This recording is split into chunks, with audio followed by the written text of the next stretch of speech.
본 영상은 실제 사연을 가상으로 표현한 작품입니다. 등장인물의 이름, 회사명 등은 가명입니다. 늦은 밤 10시, 인문대학 3층 강의실은 고요했다. 복도의 형광등만이 희미하게 빛을 내며 정적을 깨트리고 있었다. 이수지는 남편 윤재현의 강의 자료가 담긴 가방을 들고 계단을 올라가고 있었다. 오늘 아침 급하게 집을 나선 재현이 중요한 논문 원고를 깜빡하고 간 것이었다. 수지는 결혼 5년 차의 교수 부인이었다. 재현이 대학원 시절부터 알고 지낸 그녀는 남편의 학문적 성취를 누구보다 자랑스러워했다. 명망 높은 국문학과 교수가 된 재현을 뒷바라지하는 것이 그녀의 보람이었고, 대학 동문회 임원으로도 활발하게 활동하며 충실한 교수 부인의 역할을 해왔다. 3층에 도착한 수지는 재현의 연구실로 향했다. 문 밑으로 불빛이 새어나오는 것을 보니 아직 남편이 있는 것 같았다. 그녀는 가방을 들고 조심스럽게 문을 두드렸다. 하지만 안에서는 아무 대답이 없었다. 수지는 문고리를 돌려봤다. 문이 열렸다. 연구실 안은 어둡고 조용했다. 책상 위에 스탠드만 켜져 있어 희미한 불빛이 방 안을 비추고 있었다. 재현의 모습은 보이지 않았다. 아마 다른 강의실에 있거나 회의 중일 것이라고 생각했다. 수지는 가방을 책상 위에 놓고 메모를 남기려고 했다. 그때 복도 끝에서 웃음소리가 들려왔다. 남자와 여자의 목소리였다. 재현의 목소리인 것 같았다. 수지는 호기심에 복도로 나가 소리가 나는 쪽으로 조심스럽게 걸어갔다. 소리는 맨 끝 강의실에서 나오고 있었다. 304호 대형 강의실이었다. 문틈으로 희미한 불빛이 새어나오고 있었고, 안에서는 낮은 대화 소리가 들려왔다. 수지는 문 가까이 다가가서 귀를 기울였다. 교수님, 이러면 안 되는 거 아시잖아요. 여자의 목소리였다. 젊고 나긋한 음성이었지만 어딘지 친숙한 느낌이었다. 아무도 없어. 괜찮아. 재현의 목소리였다. 평소 강의할 때의 엄숙한 톤과는 전혀 다른 부드럽고 다정한 어조였다. 수진의 심장이 빨리 뛰기 시작했다. 이상한 예감이 들었다. 그녀는 조심스럽게 문틈으로 강의실 안을 들여다보려 했다. 강의실 안에는 두 사람이 있었다. 재현이 한 여학생과 함께 교단 앞에 서 있었다. 여학생은 긴 머리를 한 슬림한 체형의 젊은 여성이었다. 재현은 그 여학생에게 뭔가를 설명해 주는 듯 가까이 서 있었다. 처음에는 단순한 지도 상담인 줄 알았다. 하지만 다음 순간 수진이 본 광경은 믿기 어려웠다. 재현이 여학생의 어깨에 손을 올리더니 천천히 그녀의 얼굴에 가까워지고 있었다. 그리고 그들은 키스를 했다. 수진의 머릿속이 하얗게 변했다. 눈앞의 현실을 받아들일 수 없었다. 자신의 남편이 그 엄격하고 도덕적인 교수가 제자와 그런 짓을 하고 있다는 것이 믿어지지 않았다. 하지만 더 큰 충격이 기다리고 있었다. 여학생이 고개를 돌리는 순간 수지는 그 얼굴을 또렷이 볼 수 있었다. 최미소였다. 대학 시절 같은 과 동기였던, 그리고 지금도 동창회에서 자주 만나는 친한 친구였다. 미소는 최근 대학원에 입학해 재현의 지도를 받고 있다고 했었다. 몇 달 전 동창회에서 만났을 때 교수님 남편분께서 정말 훌륭하시다며 칭찬을 아끼지 않았던 바로 그 미소였다. 수지는 다리에 힘이 빠져 문에 기댔다. 그 순간 문이 삐걱 소리를 내며 조금 열렸다. 강의실 안에 두 사람이 놀라서 돌아봤다. 재현은 미소에게서 급히 떨어지며 당황한 표정을 지었다. 미소 역시 놀란 듯 눈을 크게 뜨며 수진을 바라봤다. 수진아? 재현이 떨리는 목소리로 아내의 이름을 불렀다. 수진은 천천히 강의실 안으로 들어갔다. 그녀의 걸음은 느렸지만 결연했다. 교단 위에는 재현의 책들이 어지럽게 놓여 있었고 그 사이로 대학 시절 찍은 동창회 사진 한 장이 바닥에 떨어져 있었다. 수진과 미소가 활짝 웃으며 어깨동무하고 있는 사진이었다. 수진은 그 사진을 주워들고 미소를 바라봤다. 미소는 창백한 얼굴로 아무 말도 하지 못하고 있었다. 언니 이건... 미소가 변명을 시작하려 했지만 수진이 손을 들어 말을 막았다. 내 남편의 불륜녀가 내 친구라니. 수진의 목소리는 떨렸지만 단호했다. 그 목소리에는 분노보다는 깊은 실망과 배신감이 담겨 있었다. 재현이 다급하게 다가오며 해명을 시도했다. 수진아, 이건 오해야. 그냥 논문 지도를 하고 있었는데. 논문 지도를 입으로 해요? 수진의 차가운 반문에 재현은 할 말을 잃었다. 미소가 조심스럽게 입을 열었다. 언니 정말 미안해. 하지만 이건... 뭐가 미안해? 수진이 미소를 향해 걸어가며 말했다. 친구의 남편을 유혹한 건? 아니면 들킨 건? 미소는 더 이상 대답하지 못했다. 수진은 손에 들고 있던 사진을 천천히 찢었다. 사진이 두 조각으로 갈라지면서 수진과 미소의 웃는 얼굴이 분리되었다. 5년. 수진이 조용히 말했다. 결혼 5년, 친구 15년. 모든 게 거짓이었네.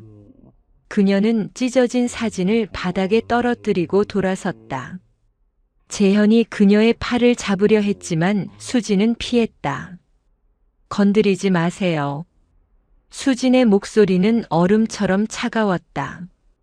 그녀는 두 사람을 한 번 더 돌아보고 나서 강의실을 나갔다. 복도를 걸어 나가는 수진의 발걸음은 단단했다. 뒤에서 재현이 불러댔지만 그녀는 돌아보지 않았다. 엘리베이터를 타고 1층으로 내려가면서 수진은 거울에 비친 자신의 모습을 봤다. 창백한 얼굴, 굳어진 표정, 그리고 무엇보다 완전히 변해버린 눈빛. 순진했던 교수 부인은 이 순간 죽었다.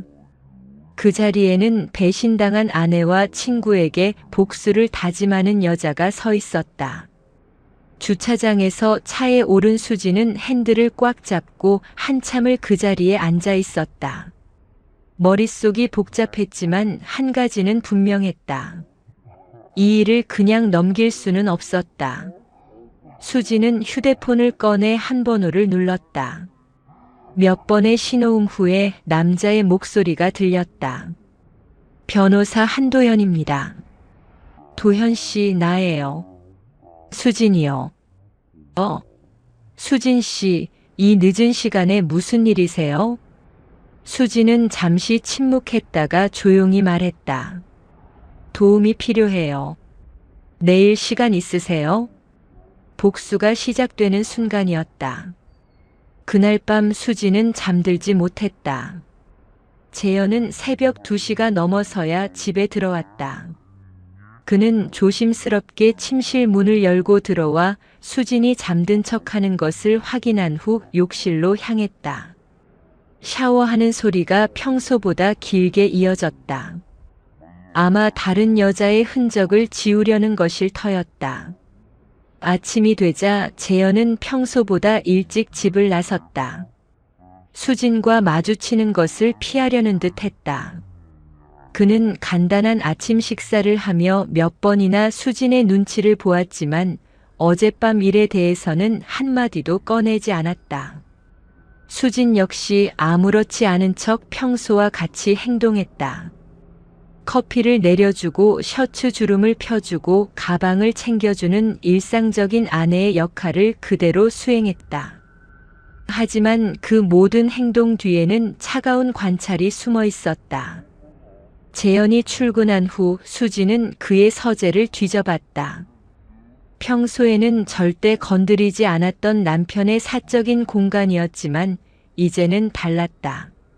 서랍과 책꽂이 그리고 컴퓨터까지 샅샅이 확인했다. 첫 번째 단서는 재현의 셔츠에서 발견했다. 세탁 바구니에 들어있던 어제 입고 간 셔츠에서 낯선 향수 냄새가 났다. 달콤하고 관능적인 향이었는데 수진이 평소 사용하는 은은한 향과는 정반대였다. 두 번째는 재현의 수첩에서 발견한 이상한 기호들이었다. M이라는 알파벳과 함께 적힌 시간들, 그리고 연구실, 카페, 호텔 같은 장소명들이 암호처럼 적혀 있었다. M은 분명 미소의 이니셜일 것이었다. 가장 결정적인 증거는 재현의 노트북에서 발견했다. 삭제된 파일들을 복구해 보니 미소와 주고받은 이메일들이 나왔다. 대부분은 학업과 관련된 내용이었지만 그 사이사이에 숨겨진 은밀한 메시지들이 있었다. 교수님, 오늘 강의 후 개별 지도 부탁드려요. 특별한 곳에서 말이에요. 미소야, 조심해야 한다. 하지만 너를 보지 않으면 하루도 견딜 수 없어. 다음 주 학회 때까지 기다릴 수 있을까요? 너무 보고 싶어요. 수지는 이 메일들을 프린트해서 따로 보관했다. 모든 것이 증거가 될 수 있었다. 오후에 수지는 동창회 일로 학교를 방문했다. 사실 진짜 목적은 미소의 일상을 관찰하는 것이었다. 그녀는 미소가 자주 다니는 학과 건물 근처에서 기다렸다. 오후 3시경 미소가 나타났다. 그녀는 평소와 다름없이 밝고 활기찬 모습이었다. 다른 학생들과 대화하며 웃고 있는 모습에서는 어제 밤에 일이 있었다고는 상상할 수 없을 정도로 자연스러웠다. 미소는 도서관으로 향했고 수진도 멀리서 따라갔다. 도서관에서 미소는 재현의 저서들을 여러 권 빌려갔다. 그리고 3층 열람실 구석진 자리에 앉아 공부하는 척하며 계속 시계를 확인했다. 마치 누군가를 기다리는 것 같았다. 30분 후 재현이 도서관에 나타났다. 그는 서가 사이를 돌아다니며 책을 찾는 척했지만 실제로는 미소의 자리를 찾고 있었다. 두 사람은 서로 눈이 마주치자 자연스럽게 미소를 교환했다. 재현이 미소의 테이블로 다가가 앉았다. 겉으로는 지도교수가 제자에게 논문 조언을 해주는 모습이었지만 수진의 눈에는 모든 것이 다르게 보였다. 재현이 미소의 노트에 뭔가를 적어주면서 손이 살짝 닿는 순간 미소가 부끄러워하며 고개를 숙이는 모습까지. 두 사람은 1시간 정도 함께 있다가 각각 다른 시간에 도서관을 나갔다. 하지만 수지는 그들이 밖에서 다시 만날 것이라고 확신했다. 예상대로 재현은 도서관을 나간 후 학교 후문으로 향했다. 미소도 10분 후 같은 길로 나갔다. 수지는 멀리서 그들을 미행했다. 두 사람은 학교 근처의 조용한 카페에서 만났다. 창가 자리에 마주 앉은 그들의 모습은 완전히 연인이었다. 재현은 미소의 손을 잡고 무언가 진지하게 이야기했고 미소는 고개를 끄덕이며 그의 말에 귀를 기울였다. 수지는 카페 건너편에서 그 모습을 지켜봤다. 그들의 대화 내용은 들을 수 없었지만 몸짓 언어만으로도 충분히 그들의 관계를 파악할 수 있었다. 특히 미소가 재현을 바라보는 시선에는 단순한 존경심을 넘어선 무언가가 있었다. 카페에서 나온 두 사람은 함께 택시를 탔다. 수진도 다른 택시를 불러 뒤를 따랐다. 택시는 시내의 한 호텔 앞에서 멈췄다. 재현과 미소는 자연스럽게 호텔 로비로 들어갔다. 수지는 더 이상 따라갈 수 없었다. 하지만 충분히 봤다. 그들의 관계가 단순한 실수나 순간적인 충동이 아니라는 것을, 계획적이고 지속적인 불륜이라는 것을 확신할 수 있었다. 집으로 돌아온 수지는 오늘 목격한 모든 것을 노트에 기록했다. 시간, 장소, 상황까지 상세하게 적었다. 그리고 카페와 호텔에서 몰래 찍은 사진들도 정리했다. 저녁 8시가 넘어서야 재현이 집에 돌아왔다. 그는 평소보다 기분이 좋아 보였다. 샤워를 하고 나서는 코를 흥얼거리기까지 했다. 미소와 보낸 시간이 그에게 얼마나 행복했는지 짐작할 수 있었다. 오늘 하루 어땠어? 재현이 저녁 식사를 하며 자연스럽게 물었다. 그냥 평범했어요. 동창회 일로 학교에 갔다 왔어요. 수진의 대답은 태연했다. 아, 그래? 혹시 미소 만났어? 재현의 질문에 수진은 내심 놀랐다. 그가 먼저 미소를 언급한 것이었다. 아니요, 못 만났어요. 왜요? 아, 그냥. 요즘 논문 때문에 자주 연구실에 오거든. 재현은 자연스럽게 대답했지만 수지는 그 말의 진짜 의미를 알고 있었다.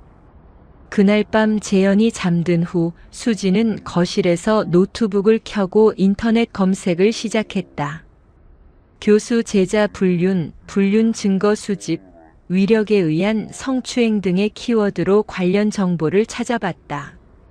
특히 대학 내에서 교수가 제자와 부적절한 관계를 맺는 것은 단순한 불륜을 넘어 권력형 성범죄로 분류될 수 있다는 사실을 알았다. 만약 이것이 사실로 드러나면 재현은 교수직을 잃을 뿐만 아니라 형사처벌까지 받을 수 있었다. 수지는 미소의 SNS 계정도 확인해 봤다. 최근 올린 사진들을 보니 명품 가방과 액세서리들이 눈에 띄었다. 대학원생이 감당하기 어려운 고가품들이었다. 아마 재현이 사준 것들일 것이었다. 새벽 3시가 넘어서야 수지는 컴퓨터를 끄고 침실로 들어갔다. 재현은 평온하게 잠들어 있었다. 그의 얼굴을 보며 수지는 복잡한 감정을 느꼈다. 한때는 존경하고 사랑했던 남편이었지만 이제는 배신자일 뿐이었다. 수지는 베개에 머리를 기대며 생각했다. 내일부터 본격적인 증거 수집을 시작해야 했다. 그리고 그 모든 증거를 가지고 재현과 미소를 완전히 무너뜨릴 계획을 세워야 했다. 복수는 이제 막 시작일 뿐이었다. 일주일이 지났다. 수지는 매일같이 재현과 미소의 행동 패턴을 관찰했다. 그들은 겉으로는 평범한 지도교수와 제자의 관계를 유지했지만 수진의 예리한 눈에는 모든 것이 다르게 보였다. 재현이 미소를 부르는 목소리의 미묘한 다정함, 미소가 재현을 바라보는 시선의 은밀한 애틋함까지. 오늘은 대학 동창회 정기 모임이 있는 날이었다. 수지는 일부러 미소에게 먼저 연락했다. 평소와 다름없이 친근한 목소리로 함께 참석하자고 제안했다. 미소는 기꺼이 응했다. 아마 아무것도 들키지 않았다고 생각하고 있을 것이었다. 동창회는 학교 근처의 고급 레스토랑에서 열렸다. 수지는 일부러 미소 옆자리에 앉았다. 오늘의 목적은 미소를 더 가까이에서 관찰하는 것이었다.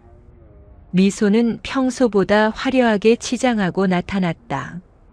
명품 드레스에 고급 액세서리까지 대학원생이라기에는 너무 사치스러운 차림이었다. 특히 손목의 까르띠에 시계가 눈에 띄었다. 수백만 원은 좋게 나갈 것 같은 고급 시계였다. 미소야, 시계 예쁘다. 새로 산 거야? 수진이 자연스럽게 물었다. 아, 이거요? 그냥 생일 선물로 받은 거예요. 미소의 대답은 어색했다. 누구에게 받았는지는 말하지 않았다. 식사가 진행되면서 수지는 미소를 더 유심히 관찰했다. 미소가 휴대폰을 확인할 때마다 얼굴에 스치는 미소, 문자를 받고 답장을 보낼 때의 설레는 표정까지. 모든 것이 사랑에 빠진 여자의 모습이었다. 가장 결정적인 순간이 왔다. 미소가 화장실에 가려고 자리에서 일어날 때 수지는 그녀의 몸에서 나는 향기를 맡았다. 달콤하고 관능적인 바로 재현의 셔츠에서 맡았던 그 향수였다. 수진의 심장이 빨리 뛰기 시작했다. 의심이 확신으로 바뀌는 순간이었다. 그녀는 미소가 화장실에 간 사이 미소의 가방을 살펴봤다. 가방이 반쯤 열려 있어서 안이 보였는데 그 안에 같은 향수가 들어 있었다.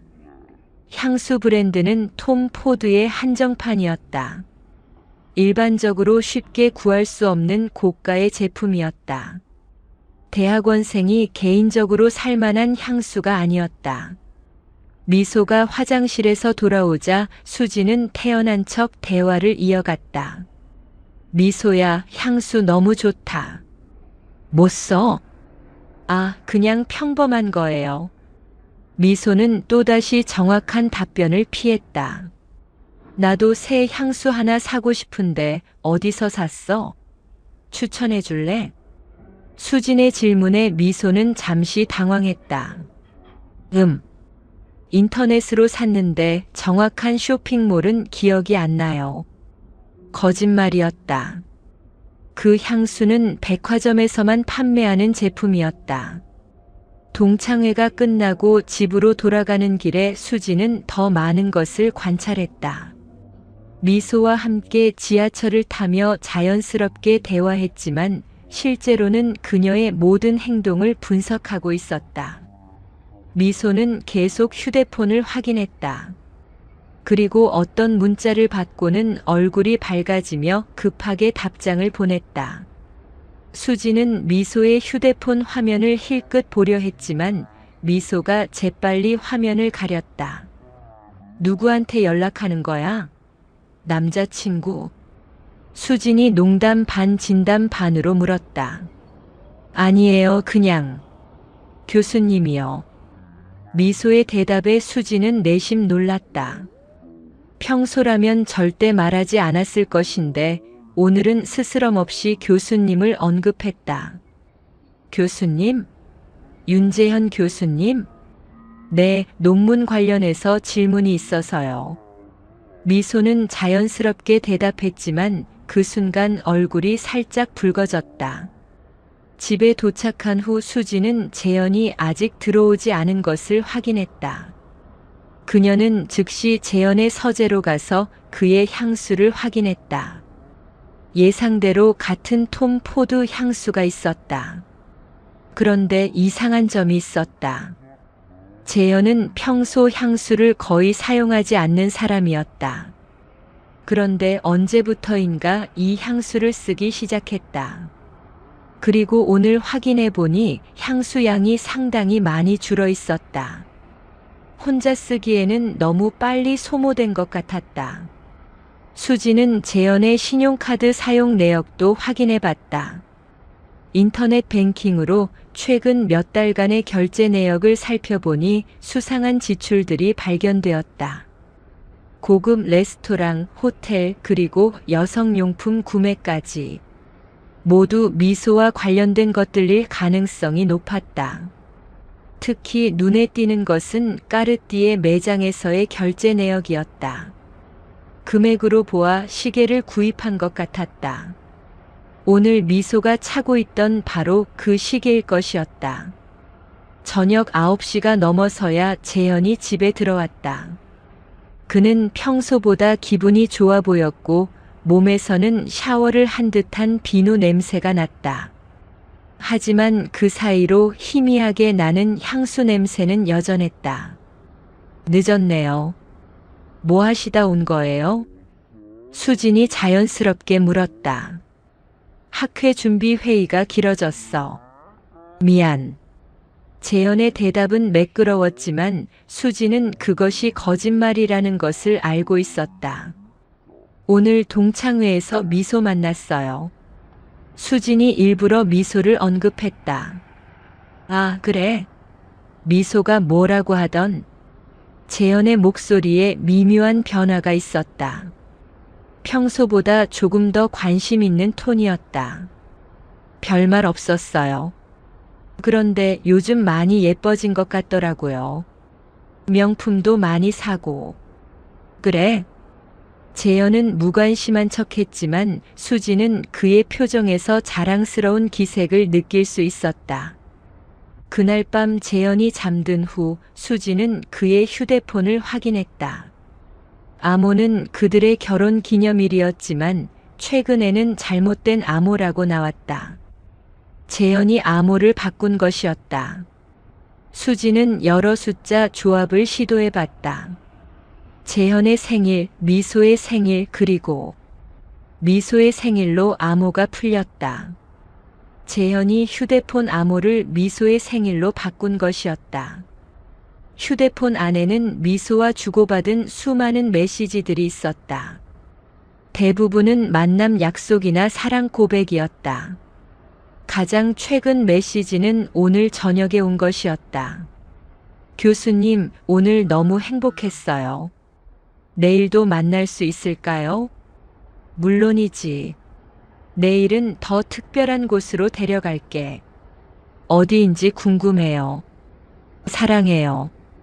나도 사랑해, 미소야. 수지는 이 모든 메시지들을 자신의 휴대폰으로 전송했다. 완벽한 증거였다. 재현과 미소의 불륜 관계를 명확히 보여주는 결정적인 증거였다. 휴대폰을 원래 자리에 놓고 침실로 돌아온 수지는 재현의 잠든 모습을 바라봤다. 한때는 존경하고 사랑했던 남편이었지만 이제는 완전한 배신자였다. 그리고 미소 역시 15년간 믿어왔던 친구에서 적으로 바뀌었다. 수지는 이제 확신했다. 그들의 관계는 단순한 실수가 아니라 계획적이고 지속적인 배신이었다. 재현은 미소에게 고가의 선물을 사주며 관계를 유지하고 있었고 미소는 그것을 당연하게 받아들이며 수진 앞에서 거짓말을 하고 있었다. 이제 더 이상 지켜볼 이유가 없었다. 충분한 증거를 확보했고 그들의 실체를 완전히 파악했다. 다음 단계로 넘어갈 시간이었다. 수지는 베개에 머리를 기대며 내일의 계획을 세웠다. 미소와 직접 대면해서 경고할 것인지 아니면 더 결정적인 증거를 확보할 때까지 기다릴 것인지. 어떤 선택을 하든 이제 게임은 본격적으로 시작될 것이었다. 이틀 후 수지는 미소에게 개인적으로 만나자는 연락을 했다. 장소는 학교 근처의 조용한 카페였다. 오늘은 친구로서 마지막 경고를 주려고 했다. 혹시 미소가 자신의 잘못을 깨닫고 물러날 가능성에 마지막 희망을 걸고 있었다. 오후 3시 약속 장소에 먼저 도착한 수지는 창가 자리에서 미소를 기다렸다. 10분 후 미소가 나타났다. 오늘도 그녀는 화려하게 차려입고 있었다. 재현이 사준 듯한 명품 가방을 들고 값비싼 액세서리들로 몸을 장식하고 있었다. 미소는 수진을 보자 밝게 웃으며 다가왔다. 그 웃음은 너무나 자연스러워서 만약 수진이 진실을 모른다면 의심할 여지가 없었을 것이다. 언니, 갑자기 만나자고 하니까 무슨 일인가 했어요. 미소의 목소리는 평소와 다름없이 밝고 친근했다. 그냥 오랜만에 둘이서 이야기하고 싶었어. 수지는 커피를 주문하며 대답했다. 그녀는 미소의 표정을 유심히 관찰했다. 혹시 어색함이나 죄책감의 기색이 있는지 확인하고 싶었다. 하지만 미소는 전혀 그런 기색을 보이지 않았다. 오히려 평소보다 더 활기차 보이기까지 했다. 마치 좋은 일이 생겨서 기분이 좋은 사람 같았다. 두 사람은 대학 시절 이야기부터 시작해서 최근 근황까지 다양한 주제로 대화를 나눴다. 미소는 대학원 생활에 대해 이야기하면서 자연스럽게 재현을 언급했다. 윤 교수님 정말 훌륭하세요. 지도를 너무 잘해주셔서 논문 쓰는 게 즐거워요. 미소가 재현을 칭찬할 때의 표정에서 수지는 뭔가 다른 감정을 읽을 수 있었다. 단순한 존경심이 아니라 더 개인적이고 친밀한 감정이었다. 그래, 우리 남편이 학생들한테 인기가 많다던데. 수진이 일부러 우리 남편이라는 표현을 강조해서 말했다. 네, 정말 인기 많으세요. 특히 여학생들 사이에서. 미소의 대답에는 묘한 뉘앙스가 있었다. 마치 자신도 그 인기를 실감하고 있다는 듯한 어조였다. 수지는 대화의 주제를 조금씩 핵심으로 몰고 갔다. 먼저 미소의 최근 변화에 대해 언급했다. 미소야, 요즘 뭔가 달라 보여. 어떻게요? 예뻐졌달까 아니면 여유로워 보인달까? 좋은 일 있어? 미소는 잠시 당황하는 기색을 보이더니 애매하게 웃었다. 그냥 대학원 생활이 재밌어서 그런가 봐요. 거짓말이었다. 수지는 미소의 변화가 재현과의 관계 때문이라는 것을 알고 있었다. 그런데 미소야, 혹시 남자친구 생겼어? 수진의 직접적인 질문에 미소는 잠시 멈칫했다. 왜 갑자기 그런 걸 물어보세요? 요즘 너무 행복해 보이니까. 그리고 명품도 많이 사고. 수진이 미소의 가방을 흘끗 보며 말했다. 아, 이거요? 아르바이트에서 모은 돈으로 산 거예요. 또 다른 거짓말이었다. 미소가 하는 아르바이트로는 그런 고가품을 살 수 없다는 것을 수지는 잘 알고 있었다. 대화가 이어질수록 수지는 미소의 거짓말이 능숙하다는 것을 느꼈다. 그녀는 마치 오랫동안 이런 거짓말을 연습해온 것처럼 자연스럽게 대답했다. 드디어 수지는 본론을 꺼냈다. 더 이상 돌려서 말할 이유가 없었다. 미소야, 솔직히 이야기해보자. 수진의 목소리가 갑자기 진지해졌다. 무슨 이야기요? 미소도 분위기의 변화를 감지했는지 표정이 조금 경직되었다. 너와 재현이 만나고 있는 거 알고 있어. 수진의 말에 미소의 얼굴이 순간 창백해졌다. 하지만 곧 평정심을 되찾으며 대답했다. 언니, 무슨 말씀이세요? 저는 그냥 논문 지도를 받고 있을 뿐이에요. 논문 지도를 호텔에서 받아? 수진의 차가운 반문에 미소는 할 말을 잃었다. 하지만 몇 초 후 그녀는 놀랍도록 빨리 회복했다. 호텔이라니요? 언니, 혹시 오해하고 계시는 건 아니에요? 미소의 뻔뻔함에 수지는 놀랐다. 증거를 제시했는데도 끝까지 부인하려는 것이었다. 오해가 아니야. 직접 봤거든. 뭘 보셨다는 거죠? 미소의 목소리에는 이제 경계심이 섞여 있었다. 강의실에서 키스하는 것도, 카페에서 손잡는 것도, 호텔에 들어가는 것도. 수진이 차근차근 목격한 것들을 나열했다. 미소는 잠시 침묵했다. 그리고 예상 외의 반응을 보였다. 그녀는 당황하거나 사과하는 대신 오히려 당당해졌다. 그래서요? 미소의 목소리는 이제 완전히 달라져 있었다.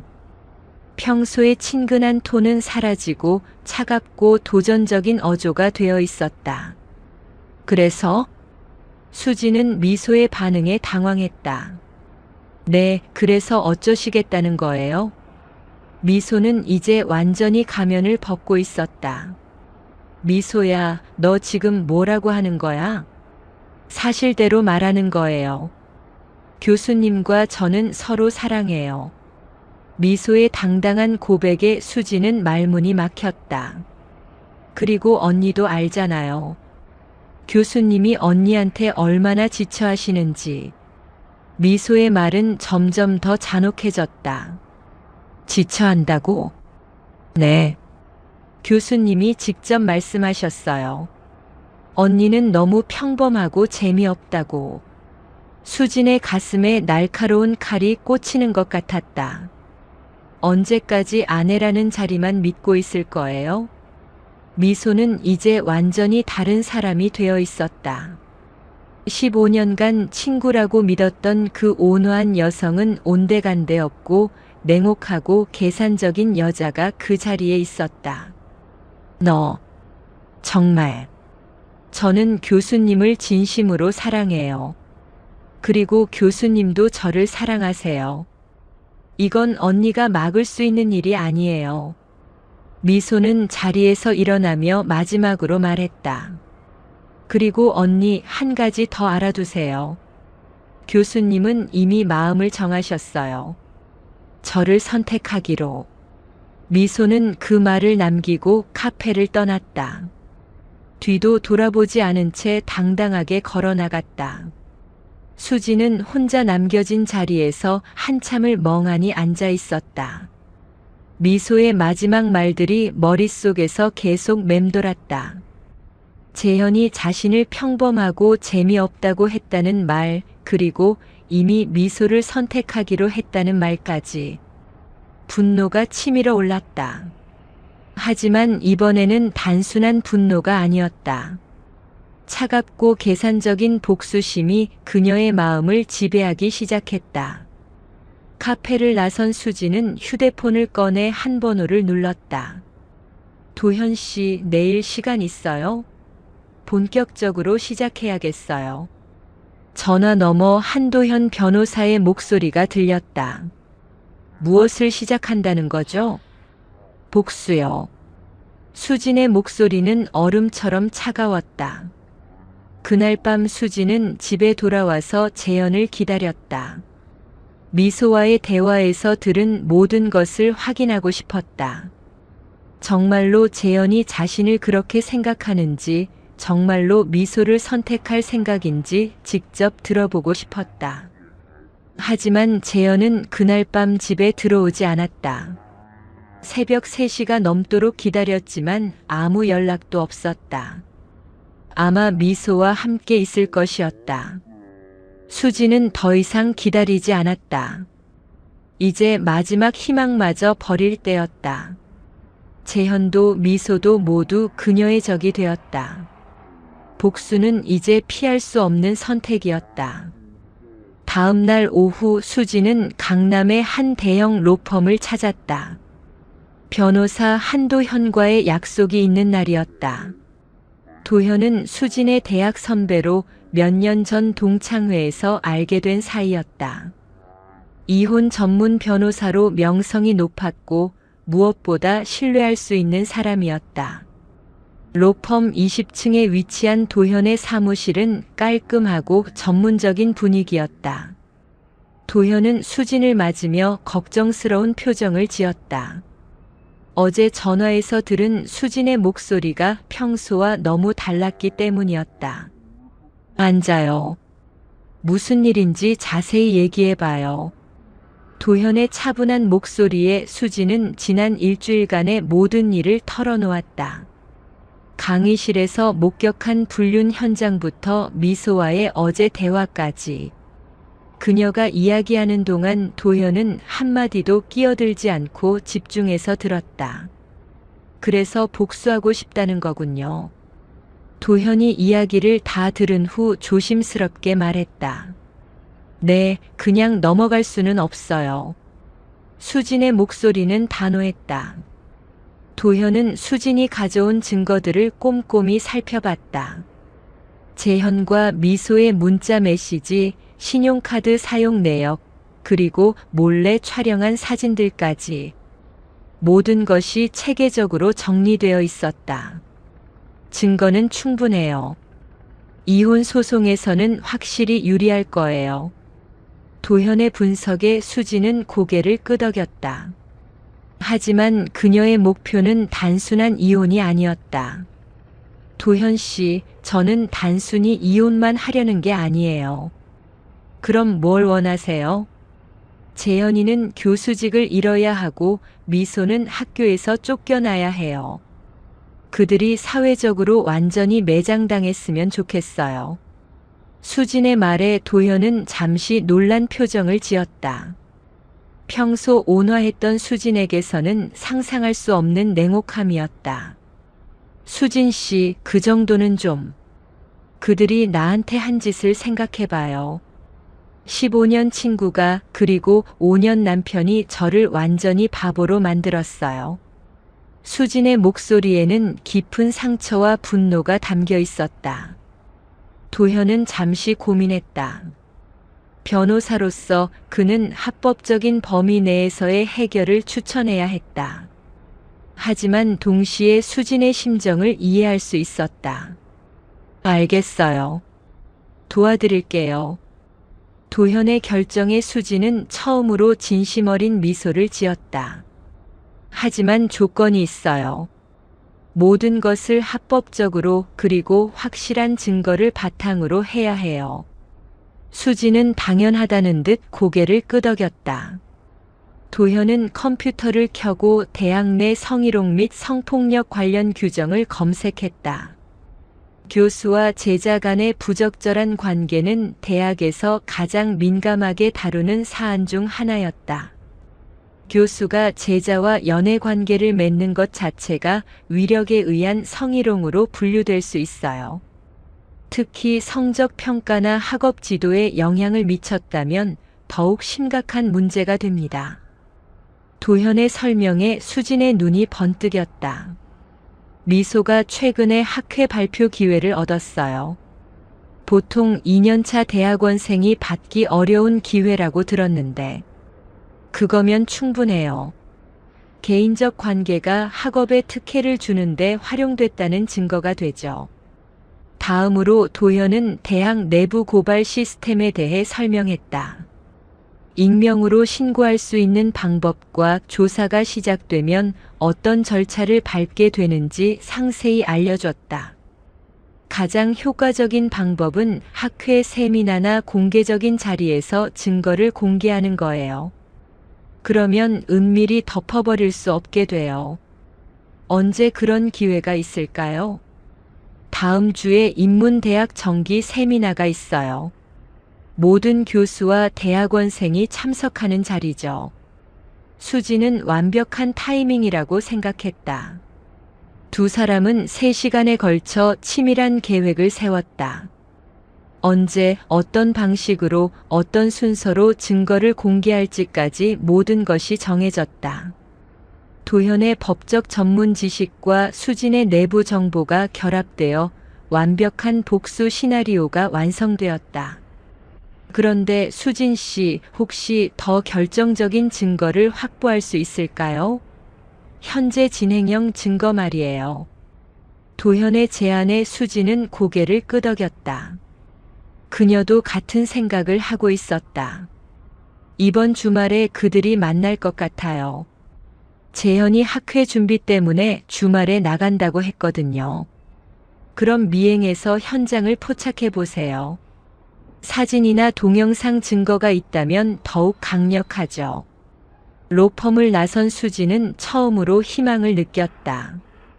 이제 전문가의 도움을 받아 체계적인 복수가 가능해졌다. 도현은 단순히 변호사가 아니라 든든한 동맹이 되어줄 것 같았다. 그날 저녁 재현이 늦게 집에 돌아왔다. 그는 수진에게 미안하다는 인사를 건넸지만 그 속에 진심은 없어 보였다. 오히려 귀찮다는 듯한 표정이었다. 어제는 어디 계셨어요? 수진이 자연스럽게 물었다. 논문 검토 때문에 연구실에서 밤을 새웠어. 미안. 또 다른 거짓말이었다. 수진은 이미 재현이 호텔에서 밤을 보냈다는 것을 알고 있었다. 이번 주말에도 바쁘실 거예요? 응, 학회 준비 때문에 토요일에 나가야 할 것 같아. 재현의 대답에 수지는 내심 만족했다. 예상대로 주말에 미소와 만날 계획이었다. 그럼 저는 친구들 만나러 갈게요. 그래, 그렇게 해. 재현은 무관심하게 대답했다. 아내가 무엇을 하든 더 이상 신경 쓰지 않는다는 뜻이었다. 그날 밤 수지는 주말 미행 계획을 세웠다. 재현의 동선을 파악하고 미소와의 만남 장소를 추적하고 결정적인 순간을 포착해야 했다. 도현이 추천해준 소형 카메라와 녹음기도 준비했다. 또한 수지는 대학 내부 사정을 더 자세히 알아보기 위해 다른 교수 부인들과 접촉했다. 동문회 네트워크를 이용해 재현과 미소에 대한 소문이나 정보를 수집하기 시작했다. 놀랍게도 이미 몇몇 사람들 사이에서는 재현과 미소의 관계에 대한 의혹이 제기되고 있었다. 특히 미소가 받은 특별한 대우들이 다른 학생들 사이에서 화제가 되고 있었다. 미소가 최근에 학회 발표 기회를 받았다면서 1년차 학생이 그런 기회를 받는 게 이상하다고 하더라고. 한 교수 부인의 말에 수지는 확신을 얻었다. 이미 의혹의 눈초리가 있다는 것이었다. 수지는 이 모든 정보를 도현과 공유했다. 그들의 복수 계획은 점점 더 정교해지고 있었다. 금요일 밤 수지는 마지막으로 재현의 스케줄을 확인했다. 그의 휴대폰에서 미소와의 내일 만남 약속을 확인할 수 있었다. 내일 2시에 평소 장소에서 만나자. 특별한 곳으로 데려갈게. 기대할게요. 사랑해요. 나도 사랑해. 수지는 이 메시지들도 스크린샷으로 저장했다.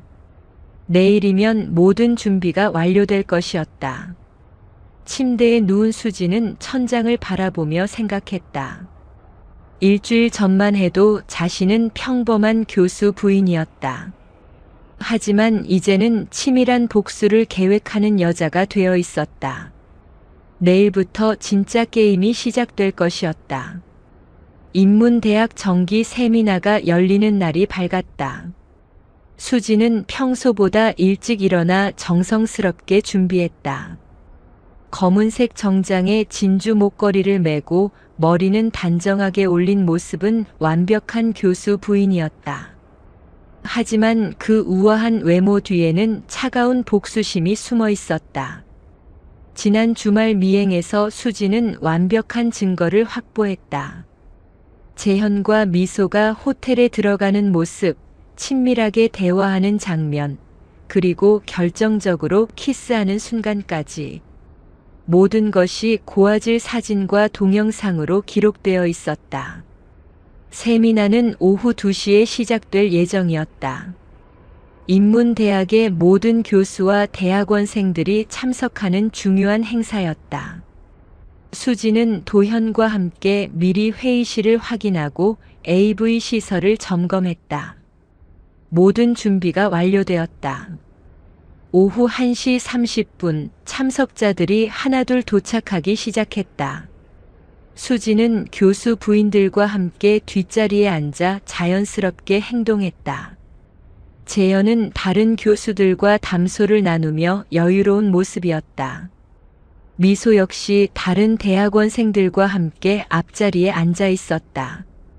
두 사람 모두 오늘 무슨 일이 벌어질지 전혀 모르고 있었다. 미소는 새로 산 듯한 고급 원피스를 입고 있었고 재현이 선물한 목걸이를 하고 있었다. 재현 역시 평소보다 기분 좋아 보였다. 세미나가 시작되고 몇 개의 발표가 진행되었다. 수지는 긴장한 마음으로 자신의 차례를 기다렸다. 도현이 미리 학과 사무실에 말해둔 덕분에 그녀는 동문회 대표인사라는 명목으로 발표 시간을 확보할 수 있었다. 드디어 사회자가 수진을 호명했다. 이제 동문회 대표이신 이수진님께서 인사 말씀을 해주시겠습니다. 수지는 천천히 자리에서 일어나 연단으로 향했다. 그녀의 걸음은 조용했지만 단단했다. 연단에 선 수지는 마이크를 잡고 참석자들을 둘러봤다. 재현은 아내가 갑자기 왜 나왔는지 의아해하는 표정이었고 미소는 불안한 기색을 보이기 시작했다. 안녕하세요, 여러분. 인문대학 동문회 대표 이수진입니다. 수진의 목소리는 차분하고 안정적이었다. 오늘은 우리 인문대학의 명예와 전통에 대해 말씀드리고 싶어 나왔습니다. 특히 스승과 제자 간의 올바른 관계에 대해서 말이죠. 참석자들은 무슨 이야기를 하려는 건지 궁금해했다. 재현의 표정이 조금씩 굳어지기 시작했다. 하지만 그 전에 여러분께 보여드리고 싶은 것이 있습니다. 수진이 손짓하자 뒤에서 도현이 노트북을 조작했다. 대형 스크린에 첫 번째 이미지가 나타났다. 강의실에서 재현과 미소가 키스하는 장면이었다. 회의실이 순간 술렁였다. 몇몇 사람들이 놀란 탄성을 내뱉었다. 이 사진은 지난주 목요일 밤 10시 304호 강의실에서 촬영된 것입니다. 수진의 차가운 설명에 재현은 창백한 얼굴로 일어서려 했다. 하지만 주변의 시선 때문에 움직일 수 없었다. 다음 화면에는 호텔에 들어가는 두 사람의 모습이 나타났다. 그리고 그 다음에는 카페에서 손을 잡고 있는 장면, 친밀하게 대화하는 모습들이 연속으로 공개되었다. 윤재현 교수와 최미소 대학원생의 부적절한 관계는 이미 몇 달째 지속되고 있습니다. 회의실의 분위기가 완전히 바뀌었다. 웅성거림이 점점 커졌고 몇몇 교수들은 충격받은 표정으로 재현을 바라봤다. 미소는 얼굴이 새하얗게 변해서 자리에서 일어나려 했지만 다른 학생들의 시선에 막혀 움직일 수 없었다. 수지는 계속해서 증거를 공개했다.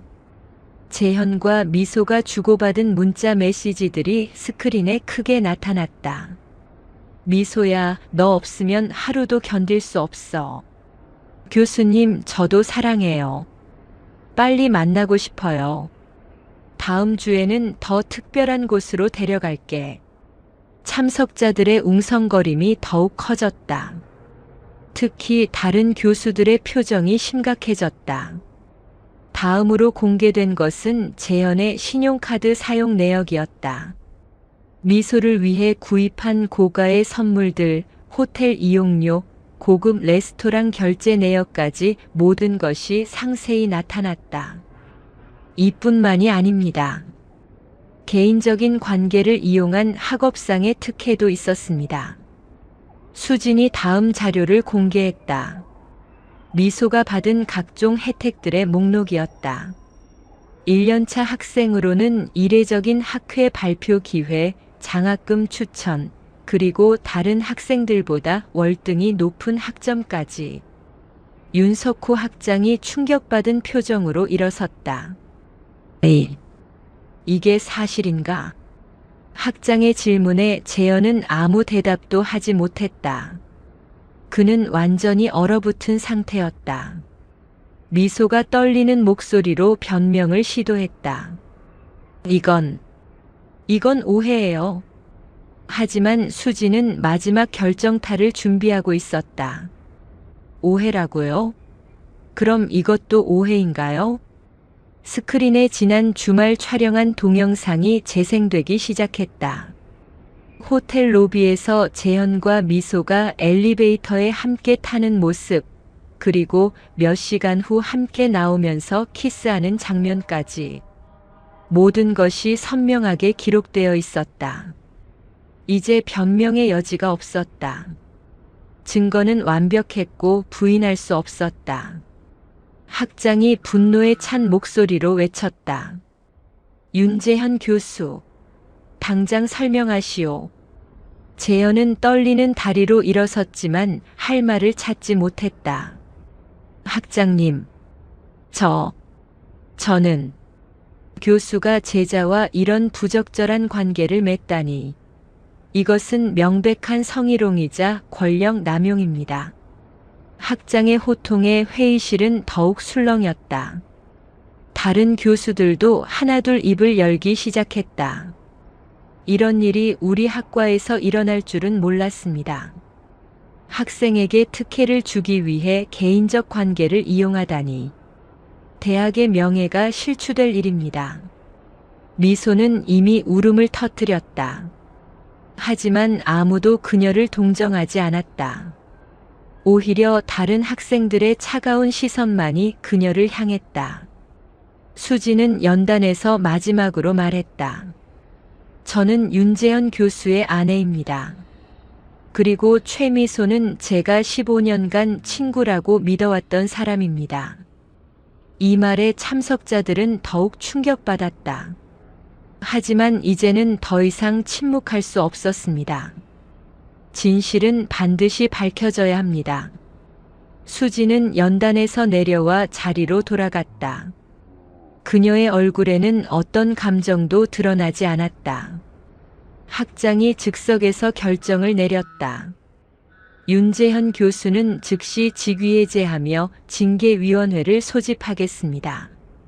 최미소 학생도 마찬가지로 학사징계위원회에 회부하겠습니다.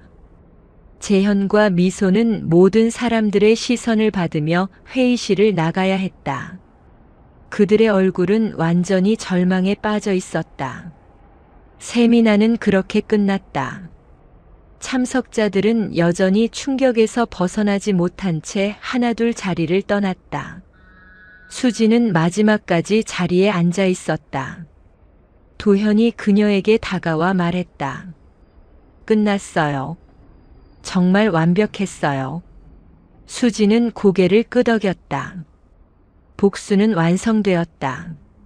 하지만 그녀의 마음은 예상보다 차가웠다. 세미나가 끝난 지 사흘이 지났다. 대학가는 여전히 윤재현 교수와 최미소 대학원생의 스캔들로 들끓고 있었다. 언론에서도 명문대 교수의 제자 성추행 사건으로 연일 보도하고 있었고, 온라인 커뮤니티에서는 관련 글들이 실시간으로 올라오고 있었다. 재현은 현재 집에 칩거하며 외부 접촉을 차단한 상태였다.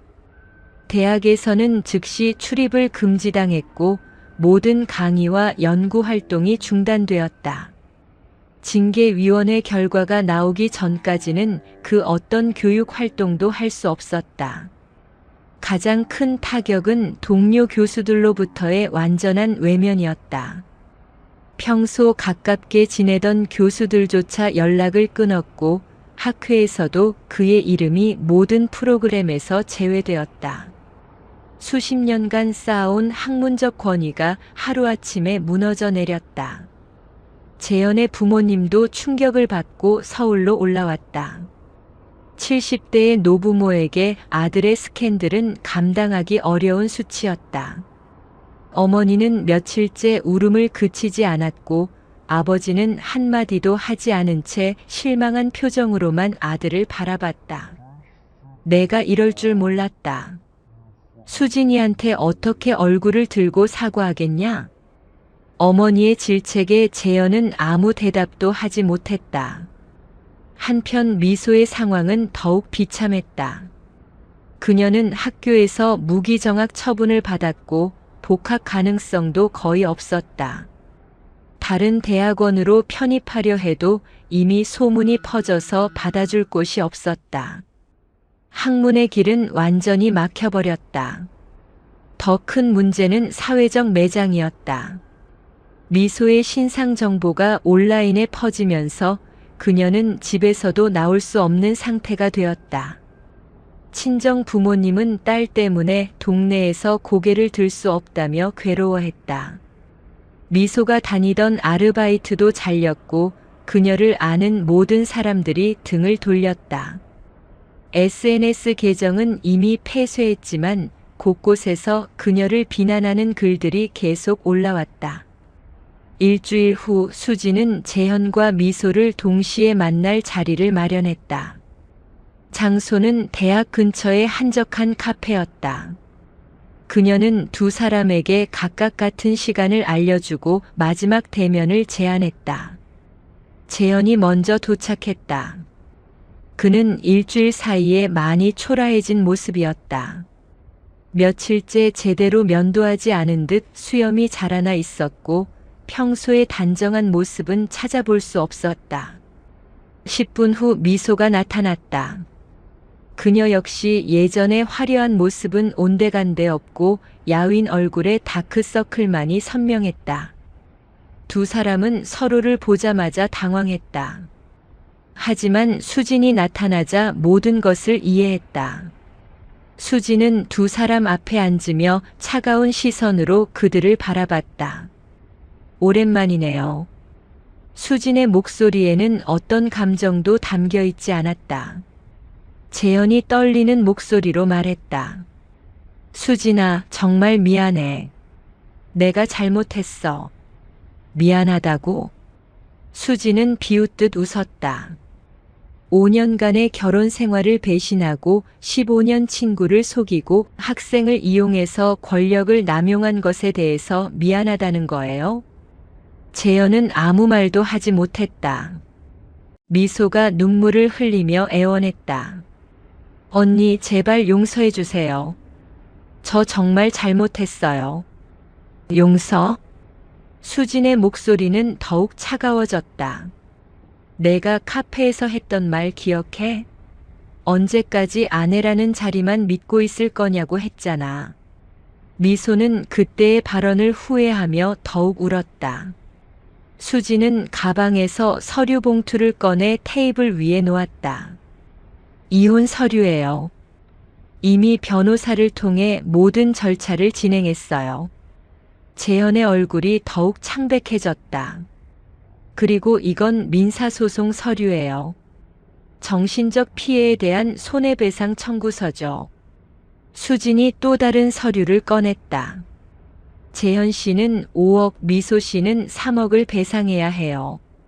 물론 당신들에게 그런 돈이 있을 리 없겠지만. 두 사람은 절망적인 표정으로 서류를 바라봤다.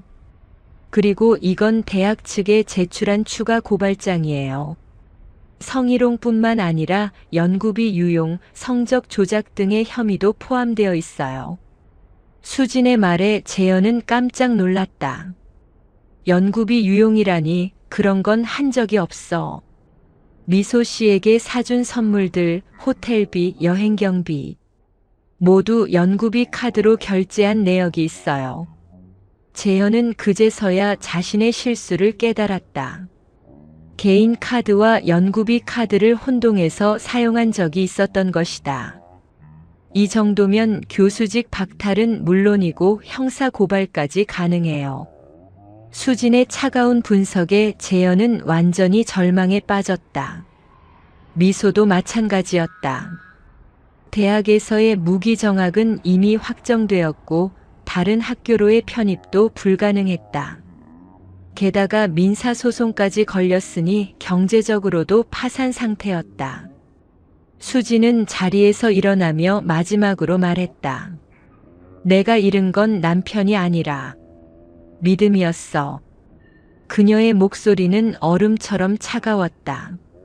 15년간 친구라고 믿었던 사람이 내 뒤에서 내 남편을 유혹하고 5년간 사랑했던 남편이 나를 평범하고 재미없는 여자라고 부르는 걸 들었을 때의 배신감을 당신들은 모를 거예요.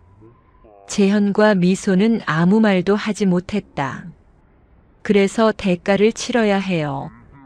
당신들이 내게 준 상처만큼, 아니 그보다 더 큰 고통을. 수진은 두 사람을 마지막으로 바라보고 카페를 나섰다. 뒤에서는 미소의 흐느끼는 소리와 재현의 절망적인 한숨이 들렸지만 그녀는 돌아보지 않았다. 그날 저녁 뉴스에서는 재현에 대한 대학 징계위원회 결과가 보도되었다. 교수직 박탈과 함께 향후 5년간 교육기관 취업 금지 처분이 내려졌다. 미소 역시 무기정학에서 제적 처분으로 징계가 강화되었다. 언론에서는 이 사건을 권력형 성추행의 대표 사례로 다뤘고 대학가 전체의 경각심을 불러일으키는 계기가 되었다. 수지는 TV를 끄고 창가에 섰다. 멀리 보이는 대학 건물의 불빛을 바라보며 그녀는 지난 한 달을 돌이켜봤다. 완벽한 복수였다. 재현과 미소는 사회적으로, 경제적으로, 그리고 개인적으로 완전히 무너졌다. 하지만 예상과 달리 그녀의 마음은 홀가분하지 않았다. 복수는 완성되었지만 그 후에 남은 것은 공허함 뿐이었다. 5년간 재현을 위해 살아온 시간들, 그리고 15년간 미소를 친구로 여겼던 기억들까지. 모든 것이 허상이었다는 사실이 그녀를 더욱 외롭게 만들었다. 휴대폰이 울렸다. 도현으로부터 온 메시지였다. 모든 법적 절차가 순조롭게 진행되고 있어요. 정말 수고하셨습니다. 수지는 짧게 답장을 보냈다. 고마워요. 이제 정말 끝이네요. 하지만 진짜 끝은 아니었다. 이제 수진에게는 새로운 시작이 필요했다. 복수가 끝난 후의 삶을 어떻게 채워나갈 것인지, 그것이 그녀 앞에 놓인 진짜 과제였다. 창밖으로는 새벽이 밝아오고 있었다. 수진에게는 정말로 새로운 하루가 시작되는 순간이었다. 한 달 후 수진은 대학 캠퍼스를 마지막으로 걸어보고 있었다. 오늘은 개인 물품을 정리하러 온 날이었다.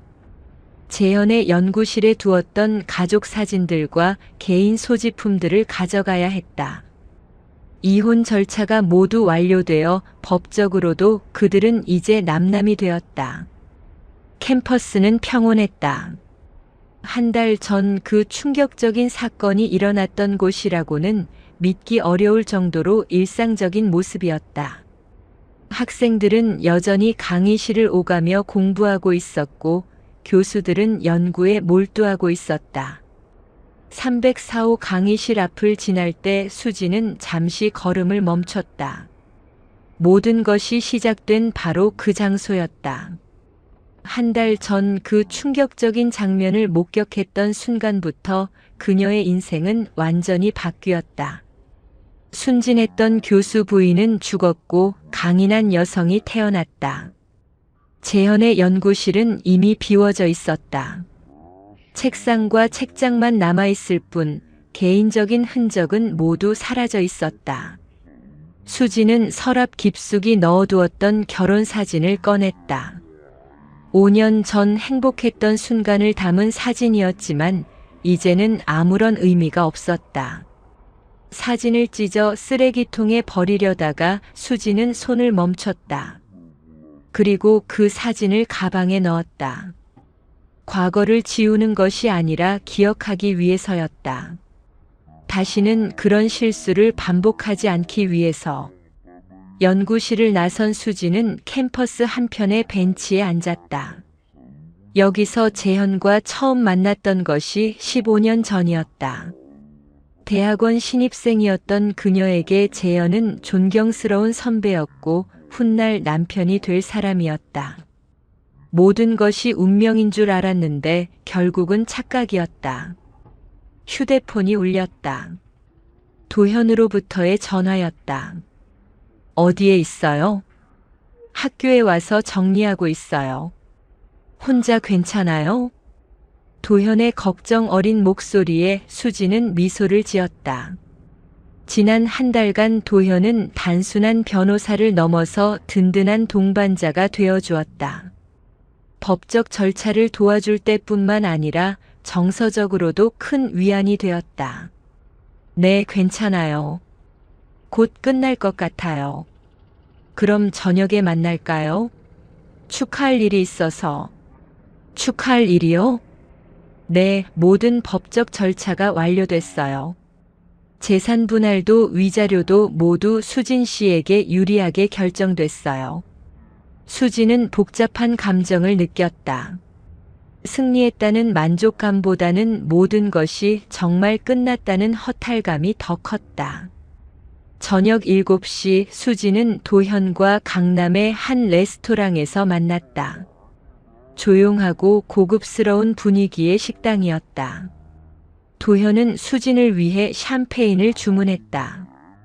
정말 고생 많았어요. 이제 새로운 시작이에요. 도현이 잔을 들며 말했다. 고마워요.